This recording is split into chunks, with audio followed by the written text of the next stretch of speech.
Hello and welcome to all my internet friends. I'm Doc Eon. It's January the 9th, 2017. It's a Monday, and I'm here to ramble on for a little bit about the painting I got done during the past week. Now, you can see all the models in this shot that I got finished. It is the sort of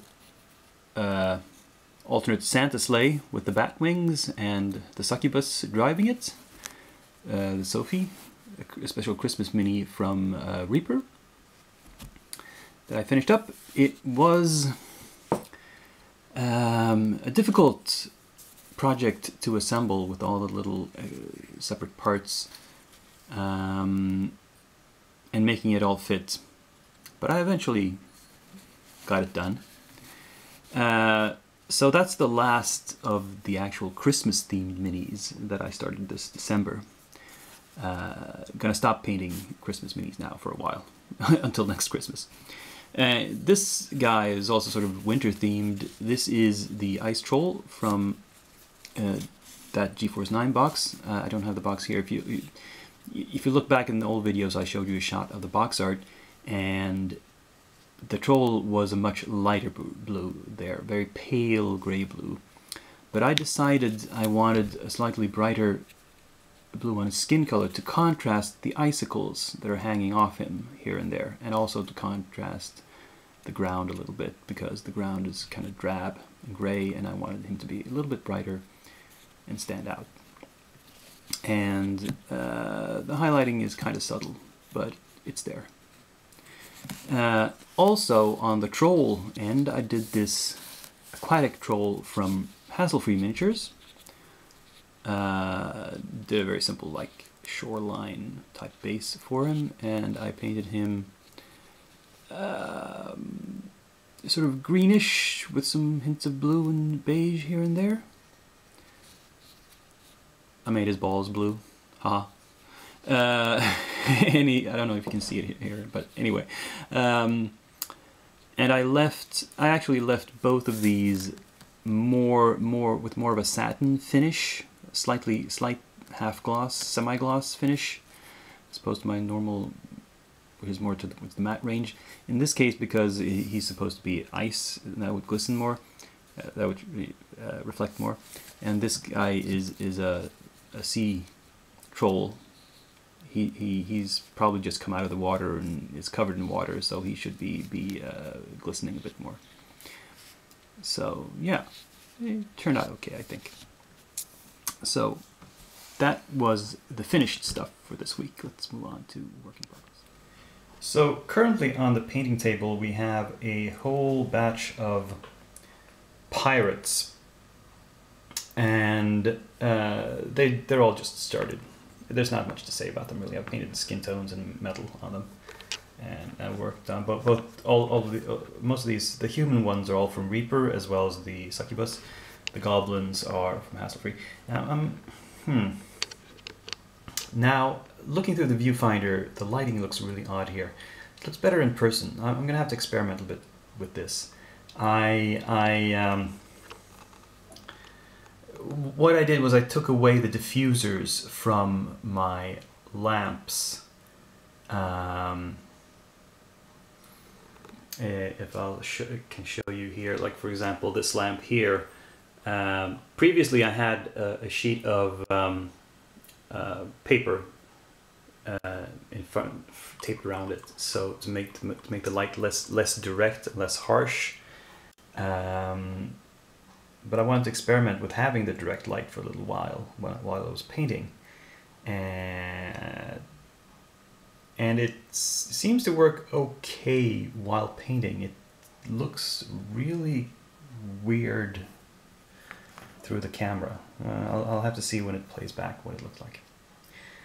Oh well. Anyway, moving on. Well, as you can see, I have assembled and primed all of the sea monsters, including the sharks. I did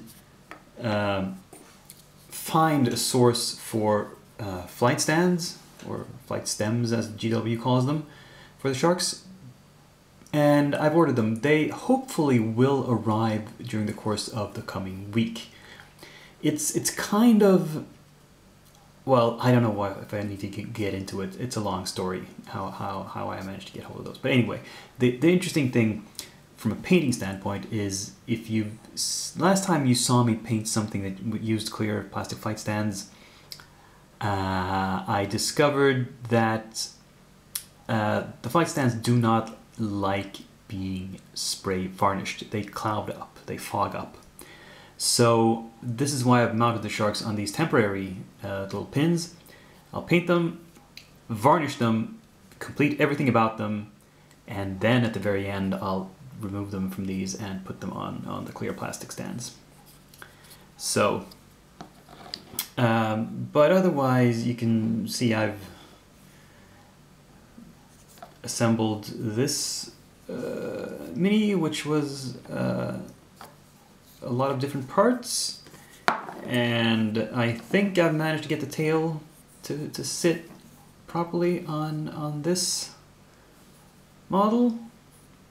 Let's see, I glued it once and it broke off, and I re-glued it, and let's hope it stays this time. And you saw this croc, I think prior to priming, where I just filled the gaps and glued everything together, and now he's on base, and yeah, ready to get started. I have not started on those on the Gale Force 9 set, the Scourge of Sudurham. I just haven't had time.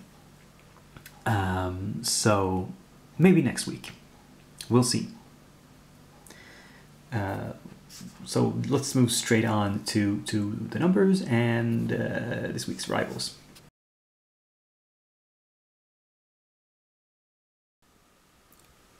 So this week's arrivals haven't affected my purchase total, because once again it is a Kickstarter that I backed over a year ago and that I included in the numbers for 2015 and is just now being delivered. This is from Mears Miniatures. Let's see if I can show you a typical model. This is from their Darklands range. This is from the Kickstarter that was to sort of retool a bunch of their range from resin into metal. And it is the second of 2 units that I pledged for. I've already received the first one. These are, they're called Anglican. They're a combination of humans and werewolves. They're a culture where some warriors are potentially werewolves. As you can see, all these models are fairly complex, multi-piece bits. They come with these special bases that are of a type I don't know that any other company uses. Some of the bases are slightly larger for the werewolves, and I counted so that they are in fact the correct number. Here's a female fighter, and well, there's a whole unit of these. I'm not going to show you them all individually. But what also happened was that I got the rule book. Now, this I actually got as part of a different. They combined the shipping for these because the rule book was finished by now. In fact, I backed like 3 or 4 different Kickstarters from Mears. I don't recall exactly, and now I have taken complete delivery of all except 1 unit of the very first one. This is the thing about Mears. They do Kickstarters that are really impressive in the amount of models you can get, but they can take a long time to deliver some of them because they are not done yet. They're often not even sculpted yet. So you have to be very patient if you back one of their Kickstarters. You will get the stuff eventually, and it will be high quality, but it could very well take a lot of time. Now with the rule book, let's look at it like this instead. It is a color rule book with a lot of pictures, at least in the beginning. In the later portions, not so much. It's you get line drawings and text throughout most of it. The occasional picture again. But mostly these drawings are concept art for their miniatures that they've reused as illustrations for the rule book. And it's a bunch of pages, and a lot of it is rules. These seem like some really complex rules compared to a lot of the games I've tried recently. There's really not much in the way of scenarios. I don't think, no, there's nothing. All of it, all the way back to page 359, it's all rules. It's very detailed, and I don't think it's that there's all that many different rules. It's just they explain each rule very, very in a detailed manner with all possible exceptions and clauses and different cases. And I just don't feel like reading through this now. Here's the thing with Kickstarters. Back when I first backed this, I was in a phase where I had just started playing miniatures games again, and I was really interested in trying out different rules, especially skirmish rules. These are sort of this game, Darklands, is kind of in between the small skirmish scale, where you only have like a half dozen models, and the grand battle scale. It's not huge battles, but it's a few units per side, and you probably have like 20 or 30 models per side at least. But as I said, during that phase, I was really interested in studying different kinds of rules, and comparing and contrasting and deciding what to use. I'm not into that so much right now. I'm not playing miniatures games at the moment, so I don't really have a lot of use for these. Oh well. It'll go on my shelf, and probably by the time, if I ever want to play this game, they'll probably have come out with a new edition by then. So these will be out of date. But anyway, that was this week's video. Hope you enjoyed it. Click like, subscribe, comment. See me again in a week. Until then, Dakian is signing off.